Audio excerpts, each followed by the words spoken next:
So hello everyone, it's Amy, and this video is a reply to one of Boo Boo's videos. I first watched your video, Boo Boo, and I read the article, and then I watched your video again. I actually found that rather addressing the article, I was going to talk a little bit about some of the things that I saw present in your video that weren't perhaps questions, but were certainly things that I felt I wanted to address. And then you sort of have a couple of questions towards the end, which I'll address towards the end as well. So I guess first I wanted to reiterate that this article in question, it's the first time I've seen this article, and this article in question is talking about the brothel in counties in Nevada, but more specifically it speaks to legalization and what that model looks like. There's a couple of places in the world with legalization: Amsterdam, Germany, Queensland, Australia, Victoria. And I think it's very important for there to be a very clear distinction, and I know that I've made it, Laurel's made it, and many of the other sex worker rights activists have made it very clear that we are not fighting for the legalization. We are not fighting for those styles of brothels, those styles of management, and that legislation. We're actually, in fact, fighting for what I would consider very much the opposite, which is decriminalization. And of course, by decriminalization, I mean the state of New South Wales, not what Sweden has done. I'm speaking about full decriminalization. So, which means the removal of all the laws around consensual adult sex work. Now, I'll get to that in a minute, but let's stay on the Nevada model for a second. You talk about the Nevada model as being very paternalistic, and I couldn't agree with you more. And I would go a step further to say that legalization has no desire to remove any harm associated with sex work. Maybe to some on the surface it could appear that way, but to most, and definitely to sex workers and sex worker rights activists, we see legalization as a government-controlled model, right? A vice model, where we'll allow sex work. We don't like it, right? We don't like that sex work, but we're going to allow it. But we're going to allow it under these stringent laws and regulations. So what does that look like? Well, the licenses for brothels are the highest amongst licenses that you can get for a business, right? So that limits who can get the license. Secondly, they limit how many licenses can be had, right? Because again, there's this view, there's this moralistic, right, view that sex work is wrong. But we want it to exist in these paradigms.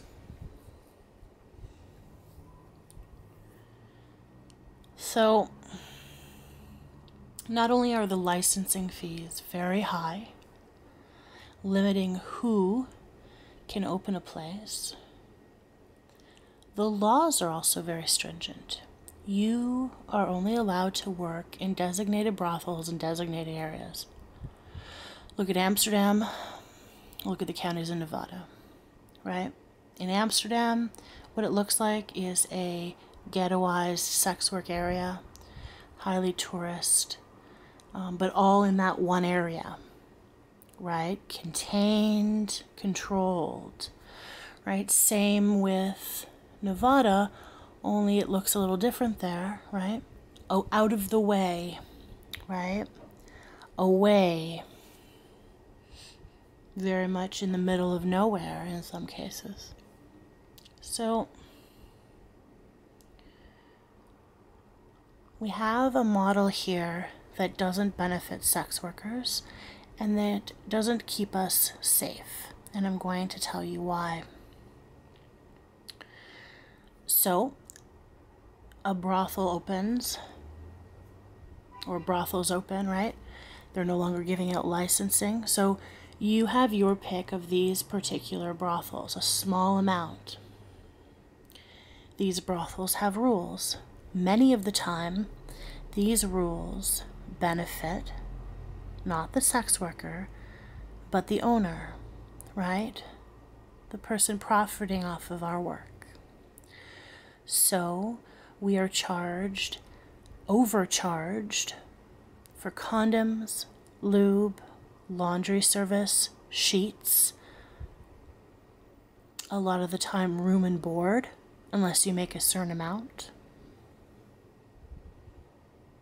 If you need to leave the premises, you're brought with an escort, right? And, there were reasons brought up in the article of why that is. And I think one of the main reasons that's not mentioned is that sex workers might see clients outside of the brothel. And that's bad for who, right? For the management, because they don't get their cut. And their cut, a lot of the time, is at least 50%. So no wonder, right? Sex workers may want to see clients outside. And so management knows this and has put in a regulation, right? So we have to look at it not as a model for sex work, not as a model to protect sex workers, but very much a money-making model, right? The government has their hand in it as well, right? Putting a sin tax, right? Which is a tax like alcohol and cigarettes. A vice. It's a vice. So we are going to tax it. If you want to use that, if you want to drink and smoke, right, you're going to pay extra. Same with sex work. We're not a pack of cigarettes. We're not a bottle of alcohol. And on top of the sin tax, there is, the other type of tax that everyone else pays. So we're paying extra tax. Our licenses are the highest out of anything. Groups of people cannot work together, right? In a rented space. It has to be contained and controlled within these set parameters, within these set brothels. It's highly problematic. So what that creates, right, is an environment where there is illegal sex work going on. Because, a lot of people are not going to want to work under management such as those. You don't like the way that this is, and then there's the door, right? And then what are your options, right? So this model does not allow for independent people to work. It does not allow for groups of people to work together. And it only allows certain types of people to have licenses, right? to open brothels.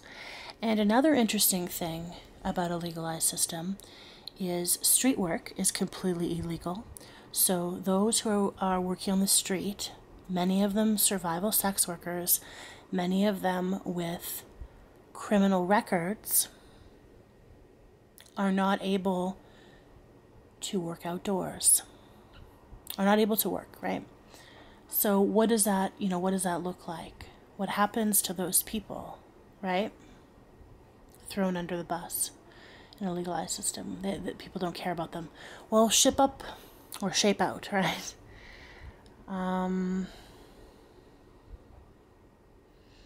Also, to get a license in these areas to be a sex worker, which again costs much higher than any other type of license. That limits people economically. That limits people who have a criminal record, because if you do, you're not able to get a license. So then what are your options? To work illegally. What does that look like? You're isolated, right? You're alone. You're working under the law, right? So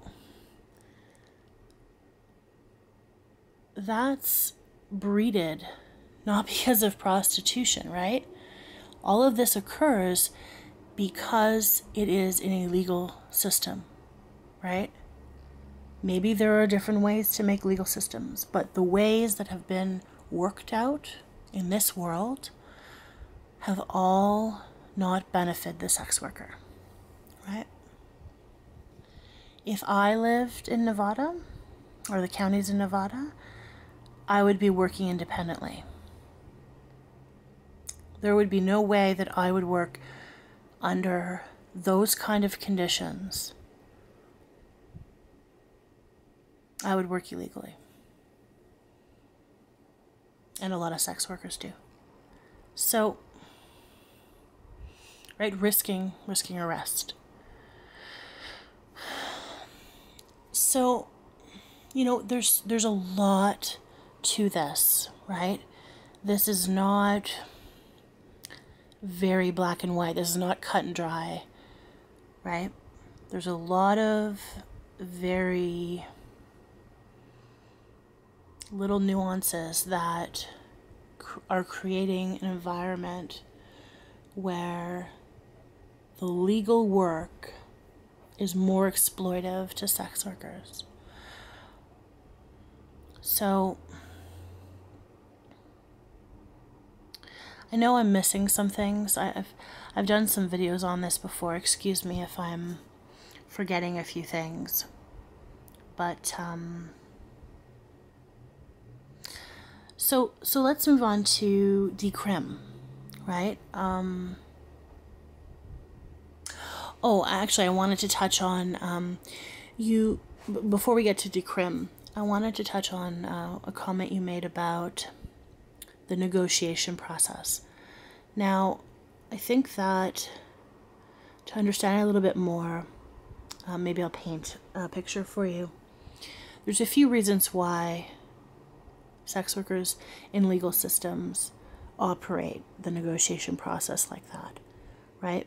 One of the reasons is that they are paying, 50% of the house, right? Exorbitant licensing fees to be a sex worker. They're paying exploitive rates for towels, soap, shampoo, laundry service, food, you name it, condoms, lube.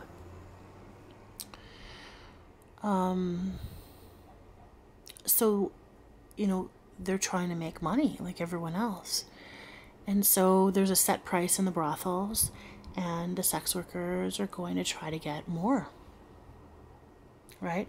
So legalization has, and this style and these brothels have put sex workers in a position to have to do that, which is highly stressful. Now, the other thing I guess I wanted to mention was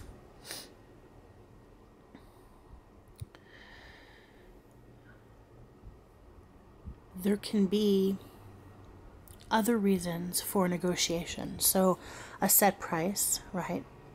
There's a set price.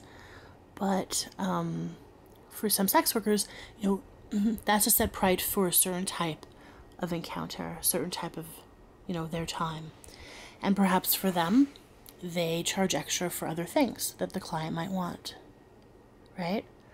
So those extras can also be the negotiated extra prices, which often happens in, let's say, a massage parlor. There's a base fee to enter the room, and then, you know, the extras. And, you know, so that's what that looks like, right? So anyway, I just wanted to bring that up.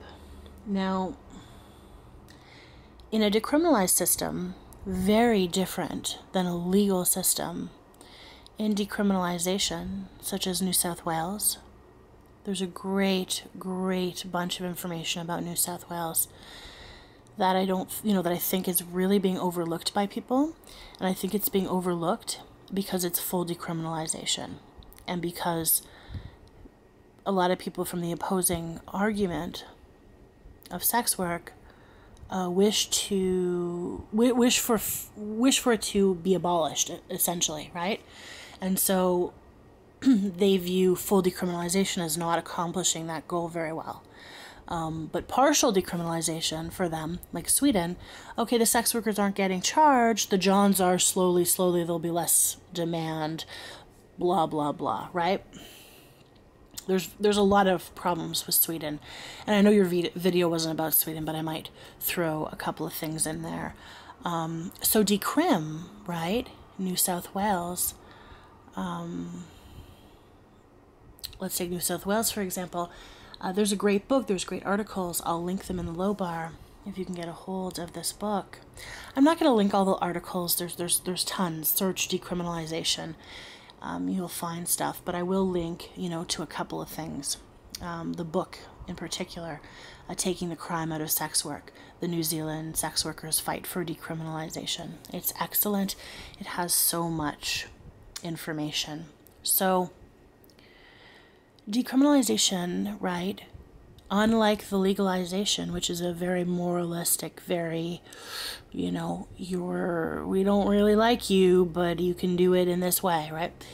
Decriminalization views sex work and looks at sex work and the decriminalization of sex work as human rights, right? And as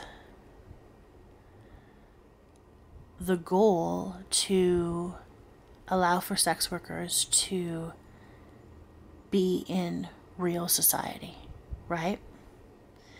Sex workers can work alone.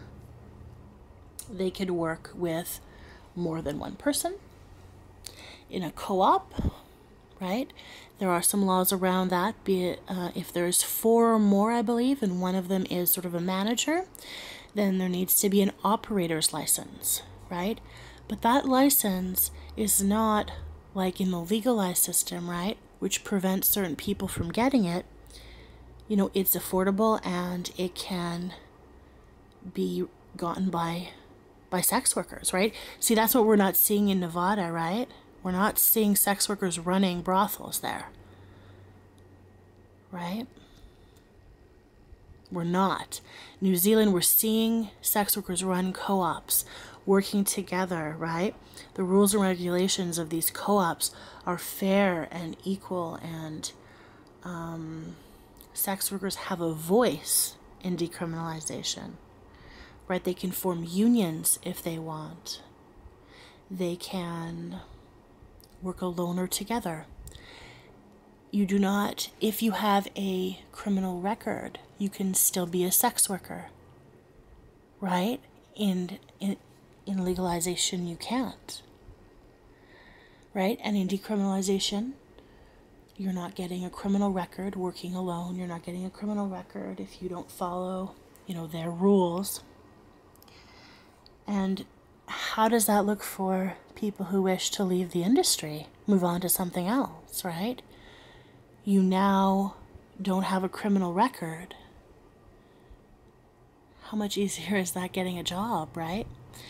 And slowly, right, sex work is becoming legitimate. So, you know, of course stigma still exists over there, right? It's going to take a long time to get that out of people's heads. It's going to take a long time, right? There's been a lot of damage and a lot of stigma put on sex workers. You know, and people laugh about it. Not you, but I'm just saying people laugh about it and people downrate it. But you know, like, you know, they don't see that this is damaging to women, right? It's damaging. And I speak about women, and I'm just going to stop myself. I do that sometimes. You know, of course, there are men and there are transgendered people as well in the industry, and I'm sorry if I'm, you know, mentioning women. It's just, as a woman, sometimes I can get very centric in that. But, you know, people that are sex workers are real people, and the stigma has destroyed us a lot of the time, right? Right. So, decriminalization is what myself and Laurel are supportive of. And I'm not going to speak for everyone else, but I believe a lot of the other sex worker rights activists are as well. But again, I'm not going to speak for them. I'm just speaking for myself. Because unlike, you know, what some people think, you know, we actually all have our own brain. But if you're going to look at the wider, right, outside of YouTube, you're going to see that a lot of sex worker run advocacy groups, right, who are sex worker friendly, who are pro-sex workers, are fighting for decriminalization, like they have in New South Wales. And so I'm running, you know, a bit long here on time, but I'm going to mention one other, you know, brief thing, which is the Swedish model. And I know you didn't bring this up in your video, but I think it's important to talk about this. And, you know, actually, no, I changed my mind. I'm going to talk about that in another video because I am running long, and there was a couple of other questions that you had. So one of your other questions I kind of was a little bit insulted by. You know, maybe you didn't mean that, but I was a little insulted by, you know, what are we fighting for, right? What are sex worker rights advocates fighting for? You know, if you had watched any of me and Laurel's videos, you know, let alone the other sex workers, but any of ours, we have specifically outlined in many videos. You know, also, if you look on the internet, there are tons of groups from all over the world, actually. Thailand, India, the US, Australia, Scotland, England, Russia, France, like everywhere, right? South Africa, and they all speak about decriminalization, true decriminalization. And they all have, and we all share very common rights, right? The right to be safe, right? The right to be able to practice safe sex, for example. In a criminalized environment, especially outdoors, right? Where sex workers might be charged, might be arrested, right? Might be looked at as sex workers if they carry condoms, right? Might be unable to negotiate for various reasons outdoors. Right? The right to not have fear of the police. You know, there's always going to be a healthy fear as a woman, right? For the police force. But what it comes down to is sex workers are not reporting violence against them. We're not. So those people, small minority of people who are committing violence against us, because the majority of our Johns are not violent, unlike what people want to say about it. They're not. But the minority that are getting away with it, are continuing, are allowed to continue because of our laws, which are forcing sex workers to be afraid to report to the police for fear of being countercharged if they have children, their kids taken away, to be investigated, to have their housing taken away.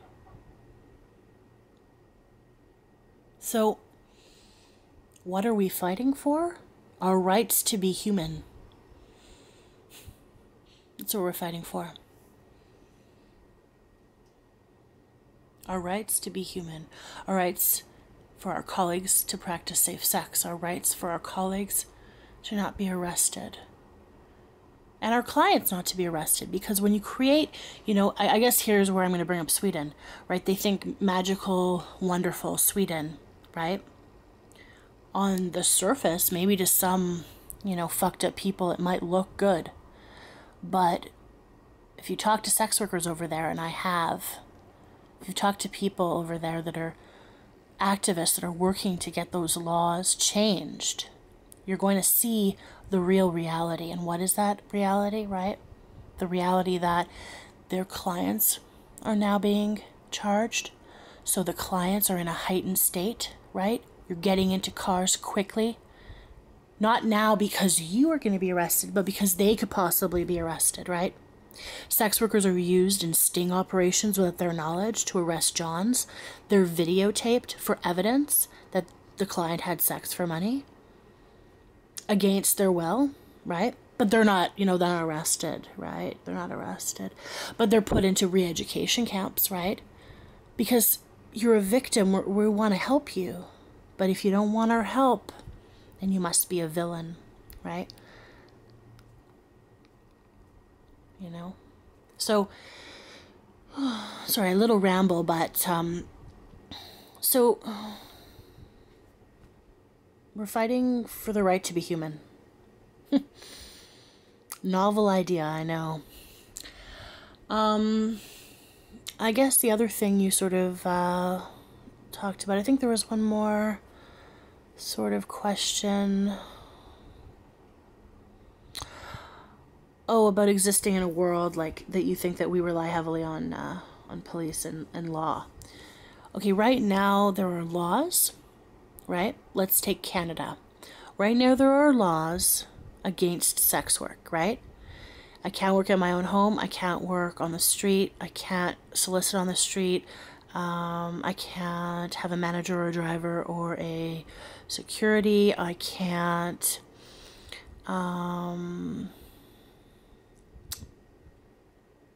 pay taxes. Well, technically you pay taxes because tax people don't care, but I mean, really, right? There's no benefits. I can't receive benefits. I can't form a union. My job is not looked at legitimately, right? I'm talking about an indoor worker like myself. So, really, I would view the way that the laws exist right now as being quite reliant on the law. Right? Because there are laws that exist. Do they exist to protect me somehow? No, they don't. They're making my colleagues on the street work in areas that are unsafe and unlit. People aren't watching them get into cars, right? They're making them unable to report crimes, right? For fear. So those clients that are abusing sex workers are not getting arrested, and they're continuing, right? Right? They're continuing. So those who are working on the street, who have no housing, who have nowhere to go, who are surviving, who are survival sex workers, are getting fucked by these laws. People that don't see that You know, maybe have never been out there. I've been out there, right? I've lost people. I've lost people. I've lost a lot of people.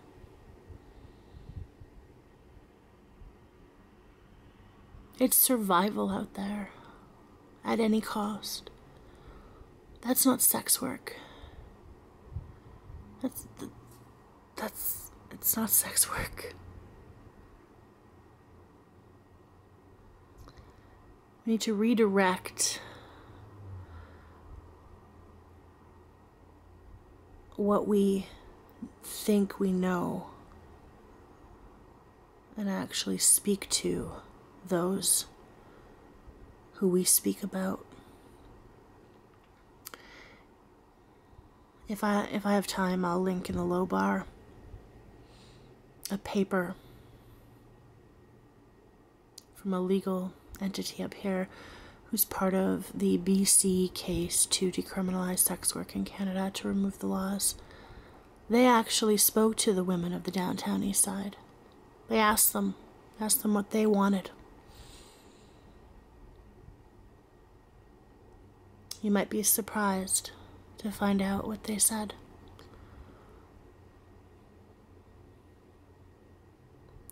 I might make some follow-up videos, maybe not directly to you, but I might make some follow-up videos more about Sweden, and more about Decrim, and more about my life and what I've been through, if I feel comfortable. Though I've spoke about that a lot off of YouTube. I'm not sure if YouTube is the right venue for that. I'll have to wait and see.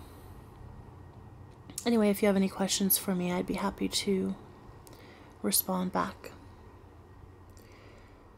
But I hope I answered some of your questions. Take care.